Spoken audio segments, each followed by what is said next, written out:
Well, Starbucks interim CEO Howard Schultz says Democratic mayors and city councils have, quote, abdicated their responsibility in fighting crime and addressing mental illness. And when it comes to those Starbucks locations that have already announced they'll be closing, Schultz says this is only the beginning. After announcing store closures in Seattle, Portland, Los Angeles, Philadelphia, and Washington last week, Starbucks is now also reconsidering its public restroom policy due to rising crime.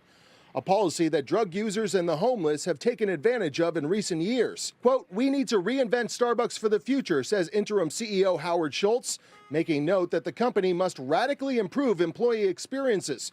To that end, Starbucks senior vice presidents Debbie Stroud and Denise Nelson penned this open letter to employees last week to address the company's challenges, saying in part, you're also seeing firsthand the challenges facing our communities: personal safety, racism, lack of access to health care, a growing mental health crisis, rising drug use, and more.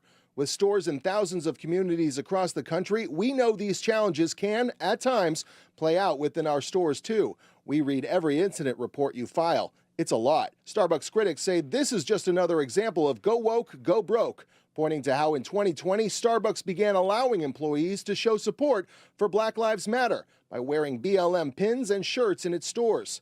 In 2018, the company closed nearly 8,000 stores for a day to conduct racial bias training. I think Starbucks is the problem because there are other coffee shops running fine and opening up. It's not schools or companies' obligations to feel, where they open up a store or open up a school to be safe. It's our government elected officials that are supposed to be keeping us safe and protecting our rights. And it's incidents like this one that Starbucks is hoping to avoid by closing stores.